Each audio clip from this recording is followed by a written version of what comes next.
hard, isn't it, to comprehend what it must be like. Last night we spoke to a man, an ABC ex-science reporter who'd actually been on board a Russian submersible like this, and they got stuck. And he said quite clearly to us on JK Live that he thought his life was over. You think about the family desperately waiting for news of their loved ones. And one person who knows exactly how that feels is Mark Hannford. He's an explorer and a close friend of Hamish Harding. Mark, thank you so much indeed for joining us tonight. What runs through your head right now? You're one of your dearest friends, Hamish. We don't know, and it's wrong. It is utterly wrong to speculate. But as one of his dearest friends, what's going through your mind right now? Well, I guess Hamish is a relatively new friend, so he's been very supportive of us moving to Dubai, which has happened recently. I think what you were saying before, Jeremy, is that until the official Coast Guard statement comes out, we're speculating and coming to conclusions that might prove to be wrong. The thought around the oxygen is nobody's quite sure how much oxygen went into the submarine, so there might be more than we expect. And we need to remember that the people in that submarine are really very experienced. They would have realized the tricky situation they would have been in, so would have started restricting movement, conserving oxygen as much as they possibly could. The fact that they are possibly at the depth that Titanic is would have meant that the submarine itself is going to be pretty cold, which, being hypothermic, runs possibly in their favor because their body demand for oxygen would have been reduced. So we have this new news which is unconfirmed. We have the possibility that oxygen window might have been extended. So to my mind at the moment, there is a faint glimmer that if this news about the debris is a red herring until confirmed by the US Coast Guard, this should still be considered a live search. But clearly the clock is very much against the people on that submarine, unfortunately. As much as I want it not to be, I think we have to be slightly pragmatic there. But the search continues until the Coast Guard confirm the debris is from the submarine itself, because the Titanic itself is producing debris, so that needs to be absolutely and categorically confirmed before any conclusions are reached. And I think that's the problem, as I said, when you're dealing with breaking news and rolling news on something like this, something that could turn out to be so tragic, you have to be very careful, because at this moment we don't know what's going on. The US Coast Guard will probably know already. They will be dealing, as I said, presumably with press outlets, with friends, with family, maybe. I don't know. But I think it's absolutely imperative that we don't speculate. But I do make the point, as I did at the beginning of the show, that I think the fact that they've talked about debris, the fact that they've talked about it being near the Titanic wreck, where they believe the submersible was last seen, whatever, I think that is quite poignant and might be part of their explanation later on. You're an adventurer yourself. I hope you don't mind me asking you this, Mark. Would you do something like this? Not sort of understandably, I've had that conversation with a few friends and colleagues quite recently, and I suspect and Hamish and I were in text conversation just before he started to descend. If a week before he'd said to me, there's a spare place, would you like to come? The chances I would have said yes, because adventure is part of our blood, and it's what we do, and I say that we're driven to do it, but it is part of our life, and to not do it would seem incomprehensible. So if an invitation like that came, I would have probably said yes, but figured actually, because the sub itself, I think it's done 7 descents, the risk could be mitigated by the fact it had been proven on having done the descents before. So the short answer to your question is probably yes. I would have said yes to the invitation. I mean, I think that's also an issue, isn't it? Because people will, this tragedy, if it unfolds as many fear it will, and I repeat throughout this show, we will know nothing concrete until 8 p.m. when the US Coast Guard give us that press conference. You get it live on Talk. an adventurer. You said it's in his DNA. He's a thrill seeker. And you can sit here now and say, obviously, if people had known the dangers, if they'd known the problems that apparently exist, again, we don't have facts.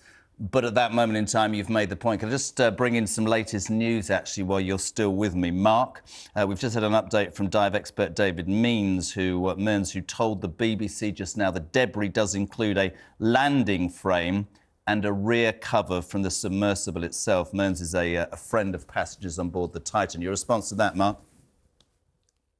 I guess until the US Coast Guard absolutely confirmed that's the case, which I sadly expect them to do so, then until they confirm it, then, you know, all we're doing is speculating. We need, David, I don't think is on site. We need to hear from the people who are on site, who are managing the rescue operation.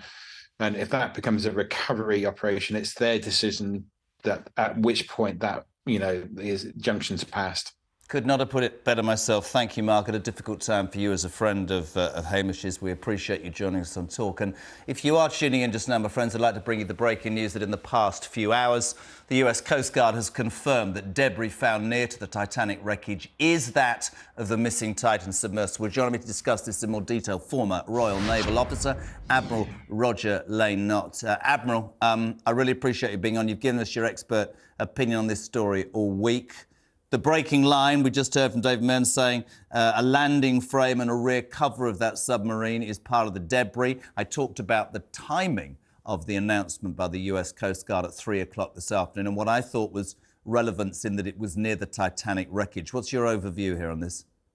Well, first of all, I agree with Mark that we mustn't speculate until we get the facts. What I've been trying to do throughout this week is deal with the facts. With some idea of what might be happening, but without, confirming it.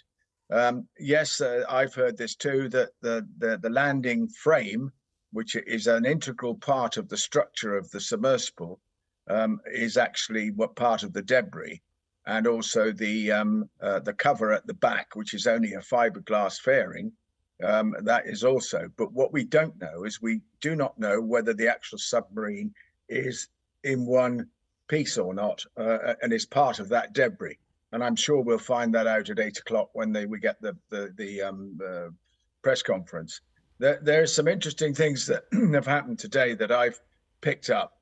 One of which was that apparently they tried to abort the dive when they were at 3,200 feet, which by my reckoning is about the time 1 minute 40 or whatever it was when they lost communication, and that would make sense with a dropping zone of about 50 meters a minute.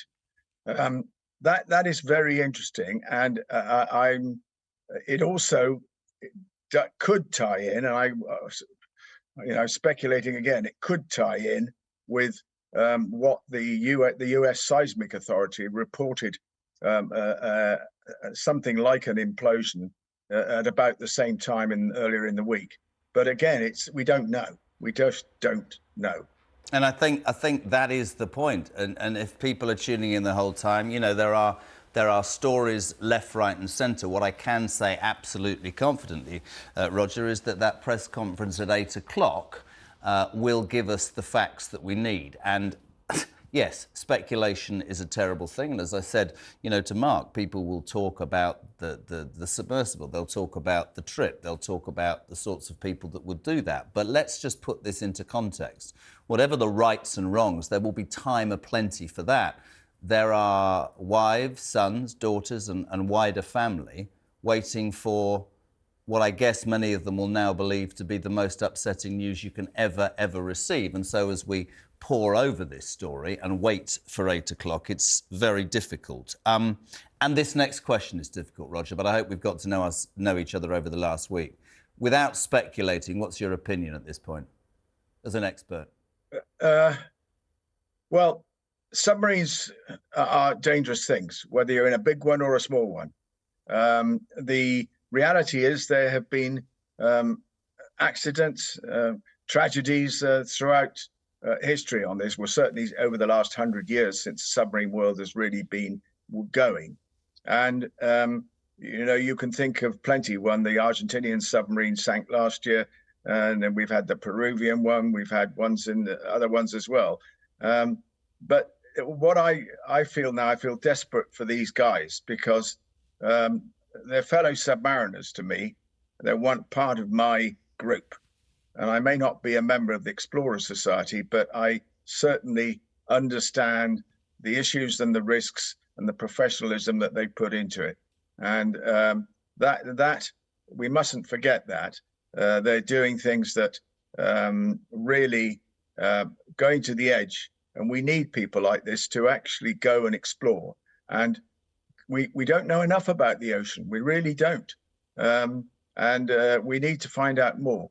And I hope that it will be seen in the right way. I heard the daughter of HP, the French pilot, talking this afternoon, and you know, it was so sad to listen to her. But you know, those are the risks you take.